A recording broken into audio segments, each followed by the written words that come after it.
The temptation is to look back, and let's face it, we'll be looking back on that one for a long time to come. It had all of the classic elements: missed opportunities, chances not taken, doubts creeping in, time running out, and then in the 90th minute, relief and deliverance and joy following an act of individual brilliance that lifted an entire country. In sport, in life, there's no more powerful script. And that's why the view in the rearview mirror is spectacular right now. But turn around, and you'll see something else even more exciting. Canada has climbed one mountain, only to find a bigger, steeper, far more daunting mountain behind it, and that may be where this particular journey ends. Maybe this really is a free hit, as Jesse Marsh put it. They may well be overwhelming underdogs playing with house money. But there was a time not so long ago that our greatest soccer dream on the men's side was somehow reaching the final six in regional qualifying. If only we could get to the Hex. And there were plenty of times, yes, 8-1 in Honduras, when even that modest goal seemed impossible. Now, here we are in the final 16 of the World Cup, a place we have proven we belong, with a squad that is young and talented, that will be riding a wave after this World Cup that's sure to include massive spikes in interest and participation and resources. So yes, let's relive and savor the Stefan Eustachio moment and tell our kids and grandkids about it. But it's only the beginning, not the destination. And just maybe, this time around, they're not done yet.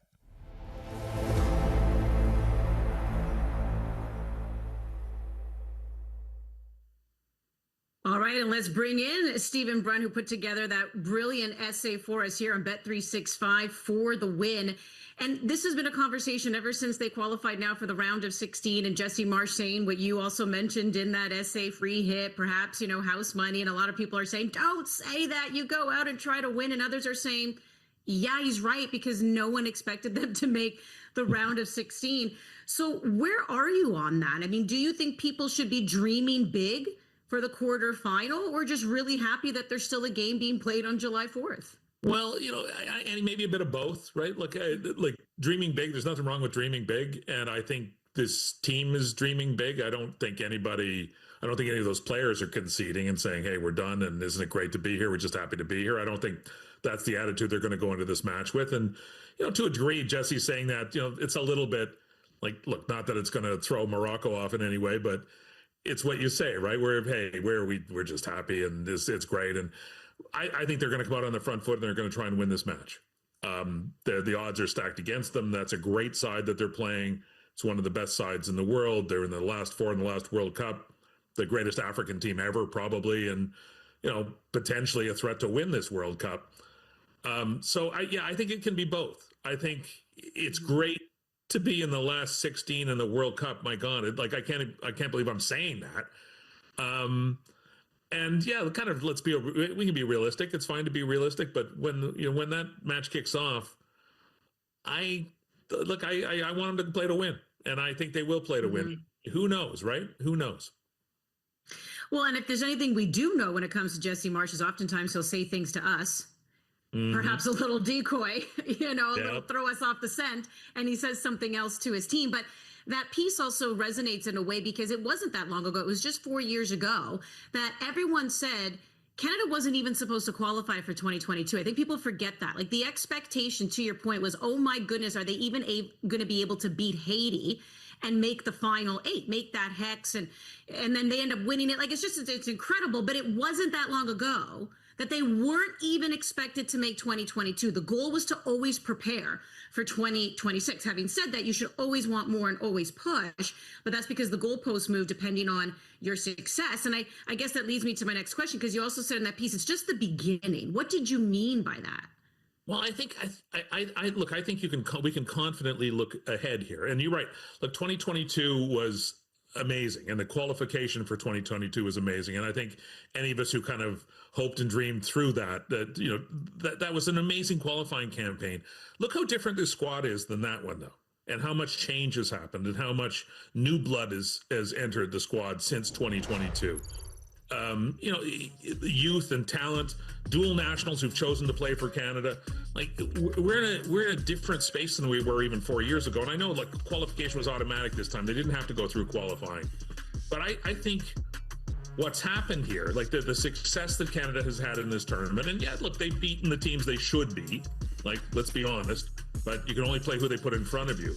But I think the wave of interest, the success in this tournament, the momentum, there are more players coming. There are more young players coming. There's more resources coming. And that is a big one. Like there's going to be money that flows to the national team. They're going to win directly from FIFA because of the achievements they've made. There's millions of dollars that come from qualifying for the last 16. But corporate money, we're going to get a national training center out of this. And think of all those kids, like think of the kids who are 10 years old or 12 years old who are watching this and seeing a Canadian national team doing what they're doing on the biggest stage on the planet. That is going to drive athletic talent towards soccer. It is going to drive resources towards soccer. And look, 4 years from now, this still looks like a pretty good side to me. Again, judging by the youth in key places on this team, this is not just a golden generation one-off. Boy, what are we going to do when Alphonso Davies is done? Look, no, I really feel like we're starting the process here. This is, and some dreams, started in Qatar. They've continued here. The success of this team, and I, honest to God, like that Stefan Eustachio goal resonates across the entire country through, kids who are just realizing now kind of what this sport is and where they live and what the possibilities are if you're a soccer player in Canada. Yeah, and the financials are already being discussed because you're right. I mean, you can have these inspirational moments. With that comes prize money. What do you do with that? And if you can start to build some proper infrastructures here, we know both teams reaching that CBA with Canada Soccer, being able to move forward. Now you need people to make the right decisions. And we love our comparison in sports. So when you talk about that great goal by Stefan Eustachio and how we hope that, and it should, catapult what it could do, for a lot of, young players or maybe kids who say, hey, I want to play soccer now because of that. My comparison is with Christine St. Clair and what the women were able to do at the 2012 Olympics. And suddenly the participation, especially for young girls in soccer, went up in this country and never really died down. So on that note of loving our comparisons, if Canada were to be able to beat Morocco here and make like the quarterfinals of a World Cup, where would you even put that as like the best teams to do it? Wow, it's a fun, it's a fun challenge, isn't it? Like, because this is all good. And you're right about like that 2012, I had that London Olympic team. I covered that team, and obviously, from where they started and kind of building back from the ashes and how inspirational that team was for Canada. This is. I try to get away from hockey comparisons because hockey comparisons are, a bit of a mug's game because hockey, like obviously that's, essential to our national identity, but it's also a very small world, right? Like the hockey world is about 8 countries deep, in a good year. This is a whole other thing. And, this is the planet. This is everybody. This is the game everybody plays and everybody cares about. So, from a team perspective, look, I know the Blue Jays won the World Series. The Raptors won the NBA championship. Wasn't a whole lot of Canadian content on those teams.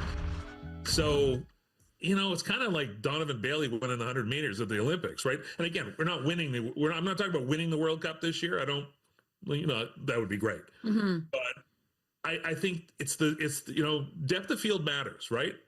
And I think, we ought to, again, our kind of default position is always, the Four Nations hockey or or Paul Henderson in 1972.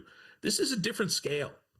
And I don't know from a team point of view, I don't have a point of comparison for this, to be honest, because everything else is a little narrower. And those things are all great and emotional and they, the country got behind them. But this is everybody. And there's almost nothing in sport that's everybody except for soccer. Yeah, it's a valid point, but I'll say I feel for me what makes something also a defining moment is when you go, where was I when? And the second you brought up Donovan Bailey, I remember exactly where I was when he crossed that finish line, 1996 Atlanta. So if, Canadians could do something special here, I think it turns into a where were you when moment, and beating Morocco, I think, could do just that. Stephen Brunt, always a pleasure having you on. Great talking to you, Andy.